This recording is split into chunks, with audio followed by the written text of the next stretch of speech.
Recently, some white guys and some black women swapped Twitter avatars or pictures online. They didn't change their content, they kept tweeting the same as usual. But suddenly, the white guys noticed they were getting called the N-word all the time, and they were getting the worst kind of online abuse. Whereas the black women all of a sudden noticed things got a lot more pleasant for them. Now, if you're my 5-year-old, your internet consists mostly of puppies and fairies, and occasionally fairies riding puppies. That's a thing. Google it. But the rest of us know that the internet can be a really ugly place. I'm not talking about the kind of colorful debates that I think are healthy for our democracy. I'm talking about nasty personal attacks. Maybe it's happened to you, but it's at least twice as likely to happen and be worse if you're a woman, a person of color, or gay, or more than one at the same time. In fact, just as I was writing this talk, I found a Twitter account called Sally Kohn Sucks.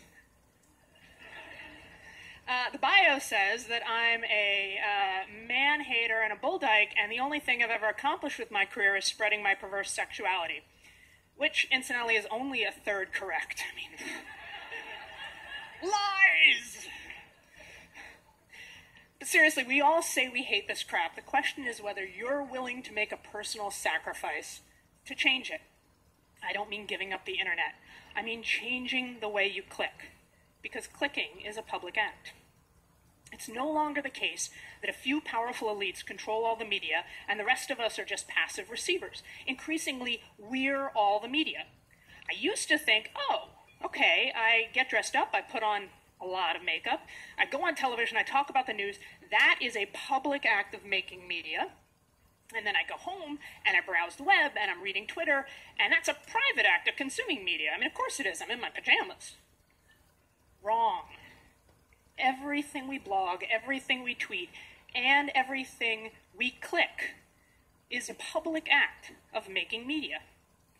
We are the new editors. We decide what gets attention based on what we give our attention to. That's how the media works now. There's all these hidden algorithms that decide what you see more of and what we all see more of based on what you click on, and that in turn shapes our whole culture. Over 3 out of 5 Americans think we have a major incivility problem in our country right now. But I'm going to guess that at least 3 out of 5 Americans are clicking on the same insult-oriented, rumor-mongering trash that feeds the nastiest impulses in our society.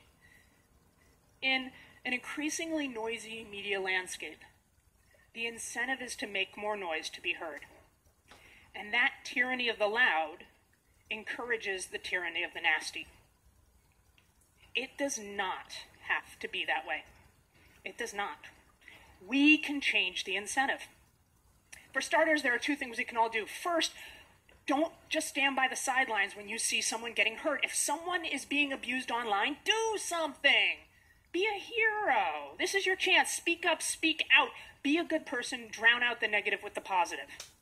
And second, we gotta stop clicking on the lowest common denominator, bottom-feeding link bait. If you don't like the 24/7 all Kardashian all the time programming, you gotta stop clicking on the stories about Kim Kardashian's side boob.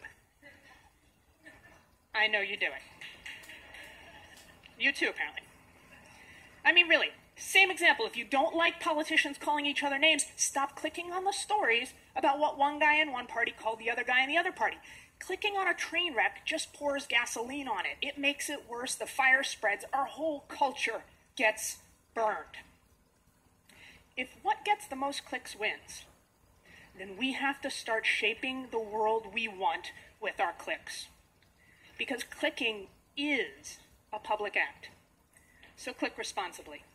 Thank you.